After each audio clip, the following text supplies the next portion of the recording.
Hello, everyone. Welcome to How We Work. This is a podcast about the very real and very human dynamics that shape the way we work. My name is Dr. Misha Ann Martin, and I'm your host. I'm the Senior Director of People Analytics and Research here at Workhuman. So this week, I'm actually live in Atlanta for Workhuman Live.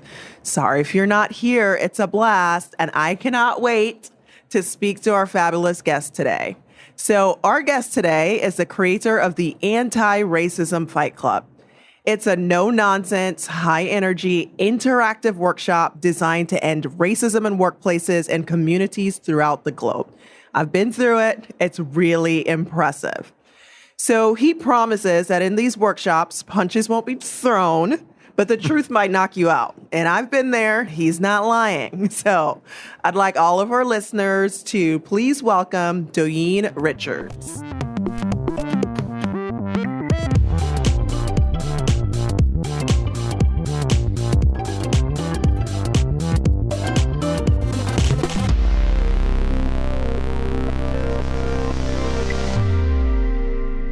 Hey, hi everyone, Doyin Richards here. So nice to be here, Dr. Misha Ann. Thank you for bringing me in. All right, so I have all these questions that I've planned to ask you, but it's been a tough weekend. It's been rough. And so I just want to acknowledge that for a moment. I don't know about you, but the shootings in Buffalo really shook me. So I just kind of want to throw all the planned questions to the curb for the minute and just ask you, how are you doing? How am I doing? What a loaded question. Not great. And I think that, this is Mental Health Awareness Month in May, and I think a lot of people of color in America are really struggling with their mental health, their collective mental health, especially Black people. Because let's just keep it real. In America, Black people are at the lowest of the totem pole when it comes to everything. We're blamed for everything. We aren't welcomed here. And now we could be minding our own business, just going to a supermarket and know that we could get potentially mowed down by a white supremacist. It's really, really scary. And I didn't sleep for nights after hearing this. And it's really, really affecting my mental health. Same. It's been really, really traumatizing. One of the many things that I like about you is that you've been pretty open about your mental health, even in your TED Talk. And that's a big deal for Black men especially. And so I appreciate you leading the charge on that. So thank you for that in general. And thank you for your vulnerability here today. Yeah, and honestly, one thing I was going to mention, Dr. Misha Ann, is when I did talk about my mental health in my TED Talk, one thing for the people who have not heard my TED Talk yet, I basically mentioned how I almost took my own life a few years ago, just due to a lot of things. And it's just the convergence of actually three things. One, just being a Black man in America. Two, I also suffer from mental illness. It was just something that a lot of people of color don't talk about, especially men of color don't talk about that, especially Black men.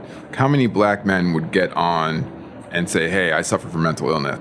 And that's not a thing. So those things, and also I'm an empath. I feel things deeply. So when I see what's going on in America and I see people of color, Black people getting mowed down by a hateful person, that's awful. But also just going back a few years ago, all those things came together and I just felt like I just can't do this. Yeah. And one thing that I said, I tell people, is when I leave my house, I live in a predominantly white neighborhood. Every single time I leave my house, the first question I ask myself is, did I do enough to come home alive today? Yeah. And it's not a huge production. It's like 10 seconds. But I ask myself that question every single time I step outside my door. Because am I wearing a hoodie? Do I have my driver's license? Am I going to be driving? All of those, is my insurance up to date? All of those things that could potentially be my demise if I'm out and about, the things that people who don't look like me don't have to think about. Yeah. But that's life in America, being Black, and it's exhausting, and that's the reason why I almost ended it, because I just didn't want to do it anymore. Yeah. I hope our listeners really feel that. Many of us, including myself, have similar stories.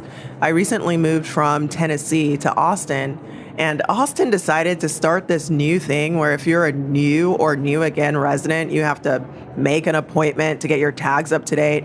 And so I went and I found this thing out, and they gave me this paper license. They're like, put it in your back windshield. And so I said, okay, so if I put it in my back windshield, does that stop me from getting stopped? No, it doesn't stop you from getting stopped. What happens is they will stop you, but they will let you go. I will tell you that I declined to take a cross-country trip with that scenario. I did not want to get stopped. That's right. I did not want to get stopped. So we've had Dr. Dan Tamasulo on this podcast before, and he talks a lot about the role of agency in terms of feeling hope in a time that feels hopeless. And I've got to think that for you, the Anti-Racism Fight Club is your agency. So can you talk about the effect that this work has had on your mental health, and what are the things you do to keep yourself fresh in this game and to make sure that you're continuing to take care of yourself and thrive as you're out here just trying to survive? Wow, that is a fantastic question. And the reason why I took a heavy sigh is because I'm struggling when it comes to self-care. And a lot of it is I look around and I see all of the racism happening. I'm like, hey, the racists aren't taking a day off. So I can't take a day off.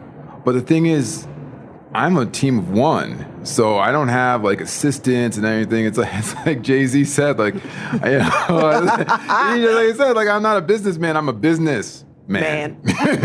So it's a lot. So, and I also think about my children, and like when I'm tired, I'm like, I got to do this work for my kids. But then on the other hand, it's like if I'm burning myself out, then I won't be there for my kids. So it's the balance of that, but I don't sleep much.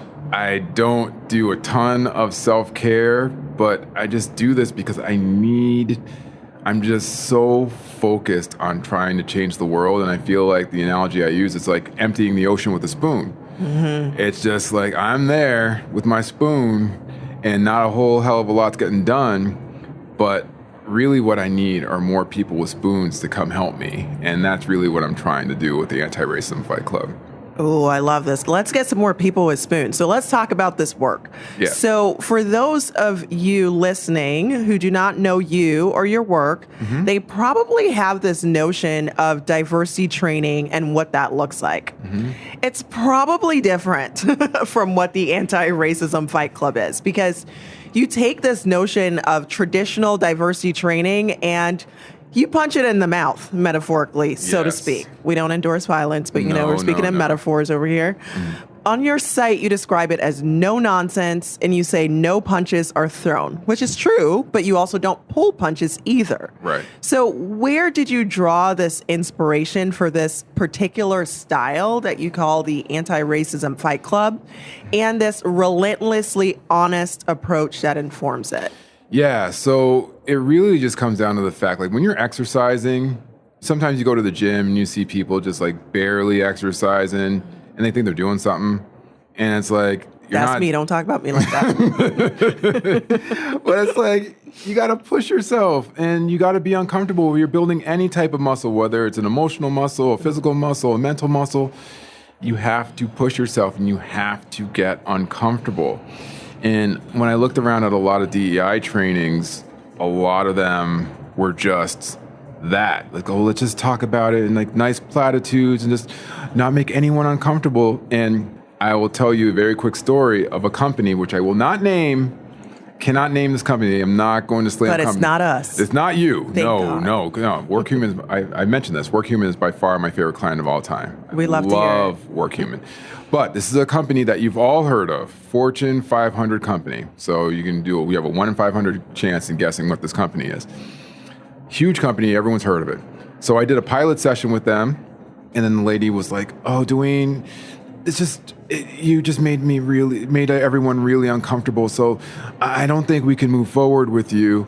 And then they didn't hire her, they just tasked a white woman from HR to be like, let's do anti-racism training. And, one of my friends on the inside was like, it was just awful. It was just awful, god awful. So that's one of the things. But then there's the other clients who bring me in, big companies that you've heard of, the New York Times and Salesforce and Cisco and others that I've worked with throughout the years, Freddie Mac. And they are just like, wow, this is what we need. This is really refreshing. This is powerful. And I'm not here to make you feel comfortable. I'm here to make you grow, because you can't do both. Yeah. And racism is not something that you can just talk about in nice forms. Like, we really need to hit you over the head. We need to see stuff. You need to see what it looks like. And then you'll get moved to be like, oh my gosh, we have a real problem here. So one thing I'll just mention, Dr. Michan, is one of the questions I asked in my training, the very first question says, if I injected you with truth serum, what would be your honest thoughts about racism in America today? I always start off with this question because I want to know where they're at.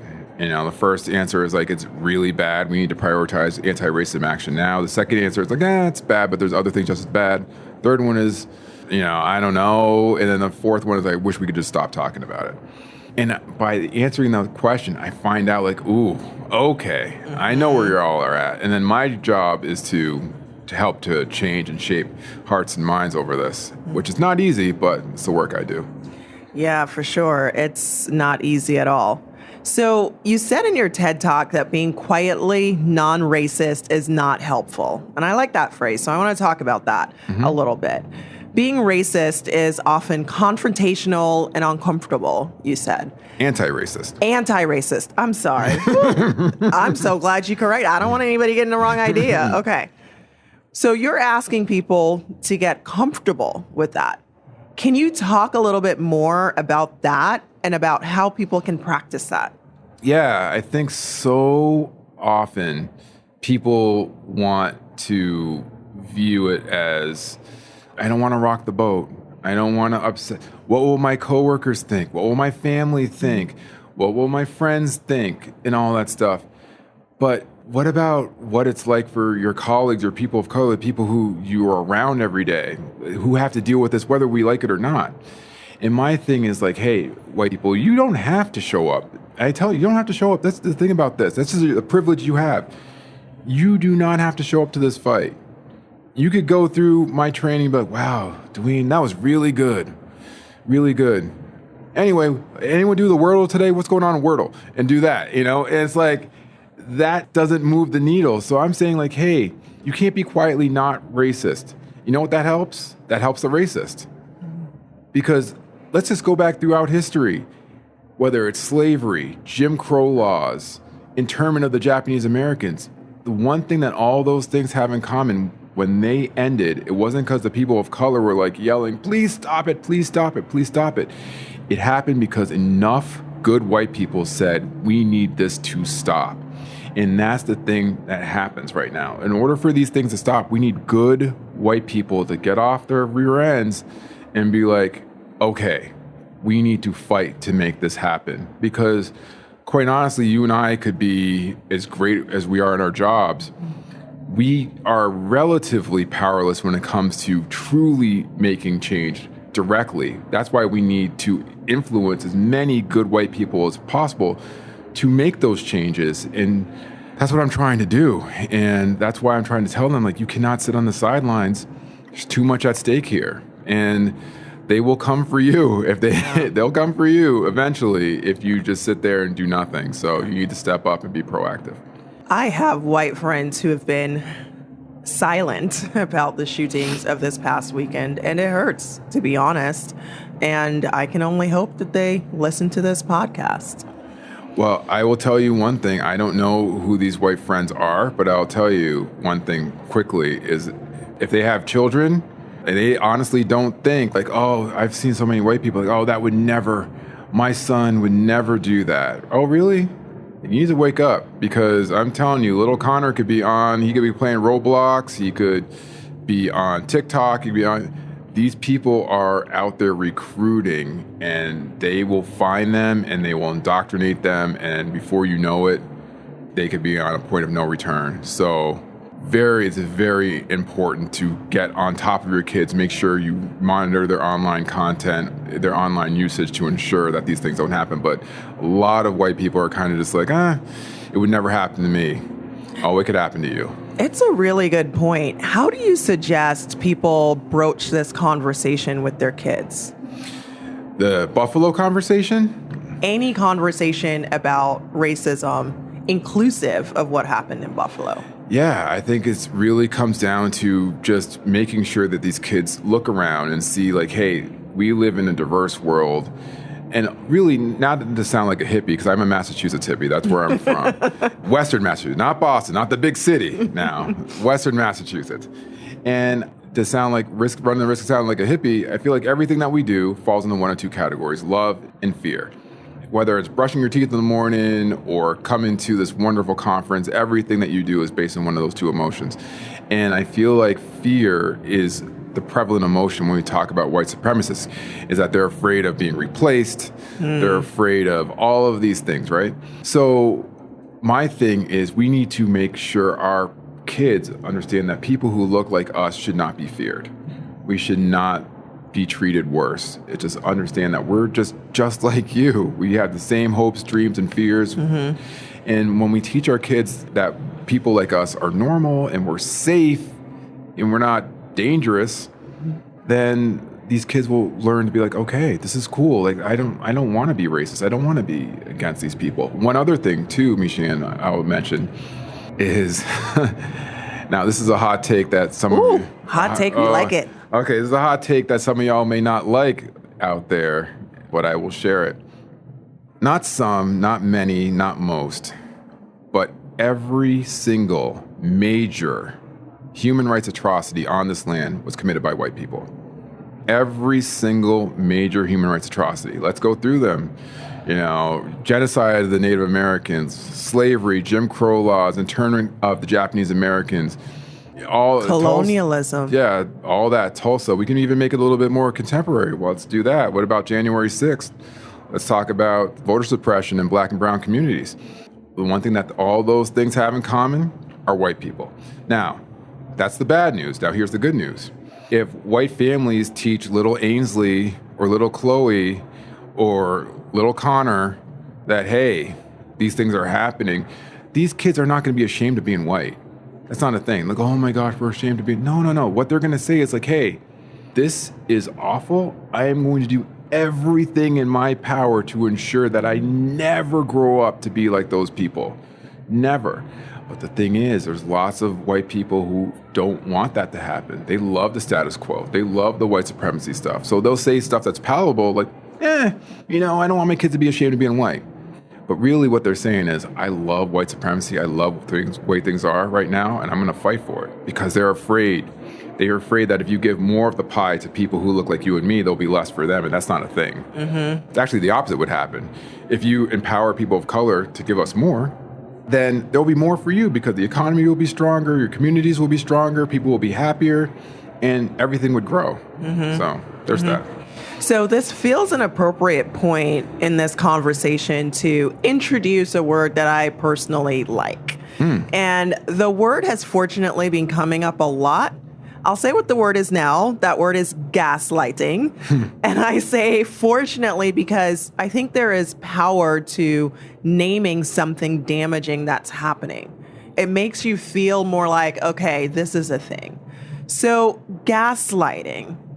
I don't know about you, but still, when something on the subtler side happens, my first thought is always, is it me?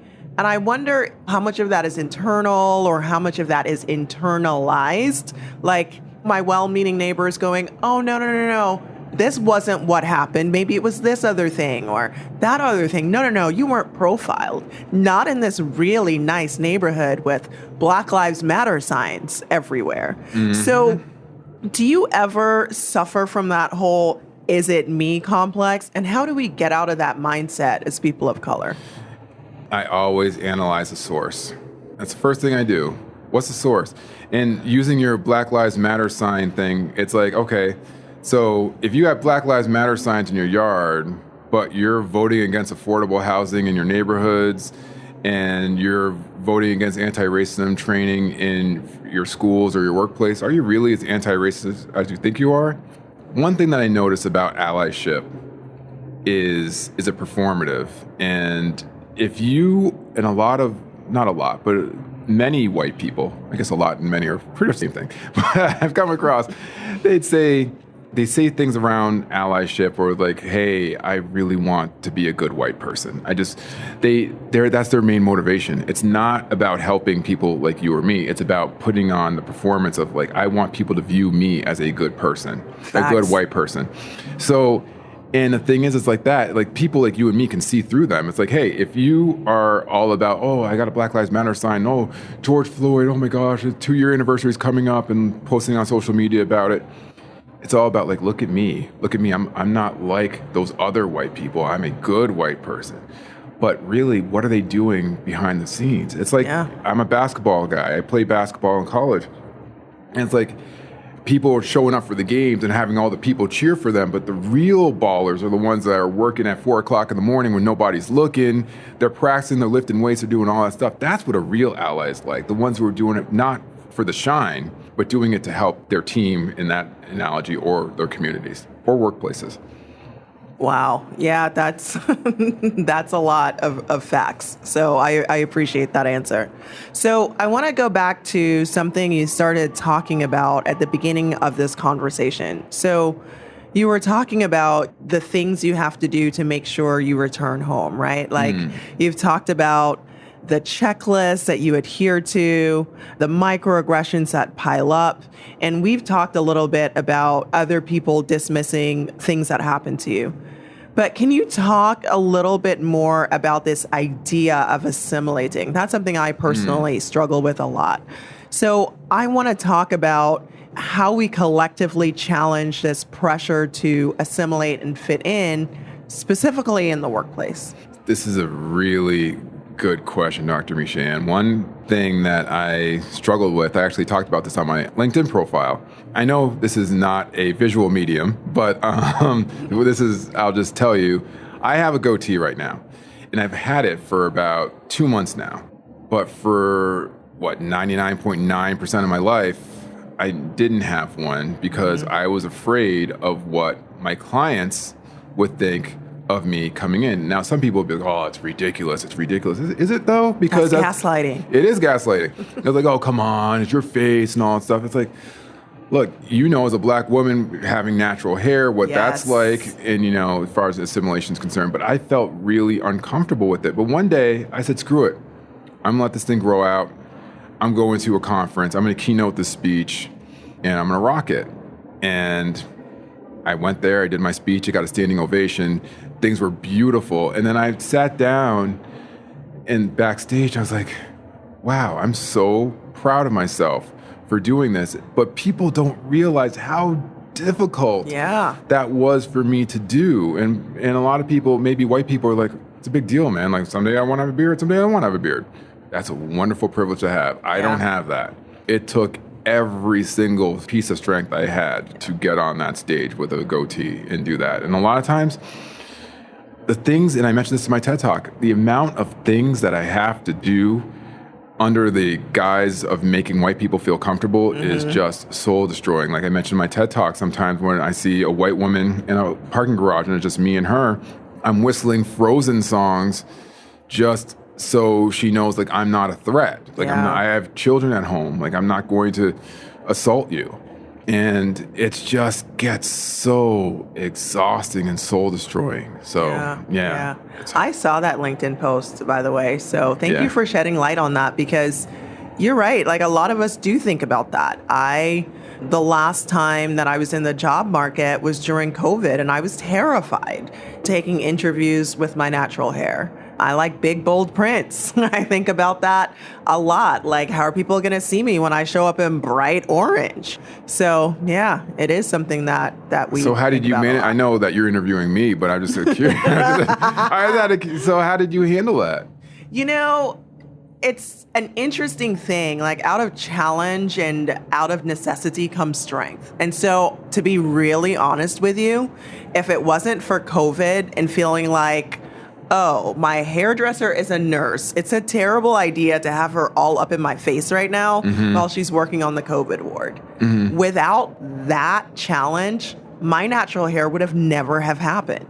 But because it had to, I just put on the armor, like you said, and it took all my strength. I was like, I need a job and I have natural hair, so this is just what's going to happen. But I'm glad, the evolution definitely made me stronger, and I'm happy to be in a place where I no longer even think about the fact that my hair is natural. You are in the right place. Workhuman is a phenomenal company doing phenomenal things, and this is truly, truly the gold standard when it comes to workplaces in America. Thank you. We'd love to hear it. Okay, so I have one last question for you. Go for it. And it's coming in hot. Are you ready? I'm ready. All I do is come in hot, so let's go. Let's go. All right. Okay, so this is something that I've always wondered about. Okay, so you have been so influential in this anti-racism space, and thank you for that. You've even taught kids how to be anti-racist, which is a little bit of a new frontier and is a very difficult thing to do. Do you have a position on people of color in anti-racism workshops? Should we be there? And then if we are there, what do you see as our role in these workshops? First off, that's a very good question. The one thing that I would say when it comes to Black people or people of color in these workshops, it should not be mandatory for them. It should not. That's my first thing. The second thing is that their role is it's kind of like an affirmation for them. It's very similar to how I went, this is kind of a little bit of a roundabout way to answer the question, but back in the day, I did a thing around teaching dads how to be better dads.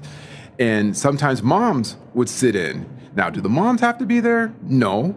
But they love to be there just to make sure, hey, this is something we're talking about. It's more affirming to them.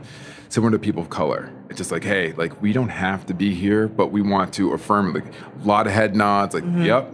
They want to sit and be I'm glad someone's actually saying this stuff. I'm glad. In that way, they feel more empowered. Okay, this is good. We have someone out here who's advocating for us. But really, I don't know if they have to be there, forcing them to be. And if they're look, man, this is too traumatic for me. I don't want to go over this over and over. Yeah. Give them the grace to sit out. But truly, this is a white person thing right now. I think it was an educator, Doyin Richards, who said it. Let me just get this right. It said, white supremacy won't die until white people view it as a white issue they need to solve rather than a Black issue they need to empathize with. And because of that, we need white people to truly open their eyes. And it's hey, they knocked the milk on the floor. It's all there. We don't need Black people to help clean it up. We need white people to be we need to clean this up. This is our mess. Yep. And so with that in mind, people of color don't have to come to these things unless they want to watch them clean up. Oh, hey, you missed a spot. So I know I said that was my last question, and I kind of lied, but I've so enjoyed talking to you. I want to give you the chance to just say anything else that you want our listeners to know, or anything else you just want to air out and discuss that you think is important before we wrap this podcast here today. Yeah, I just feel no matter where you are, you truly have to embrace and go after anti-racism. This is something that we're in 2022 right now, and things are starting to get worse. If you are an organization, if you're a company, small or big, who is struggling with this, you truly need to get an expert in there to help solve this problem. Because the Great Resignation is happening. It's a big deal, and your people of color, your employees of color, are looking directly at you to see what you're doing. And if you're not getting the job done, they're going to leave and find another place. So get someone in there that will help you solve that problem. And hey, it could be me. Fantastic final words. All right, Doyin, I want to thank you again for joining me on How We Work. And thank you to everyone for listening. If you want to learn more from Doyin and learn more about the Anti-Racism Fight Club, visit his website, Doyin, Doyin Richards, RICHARDS.com. If you like what you're hearing, please rate, review, and subscribe to this show.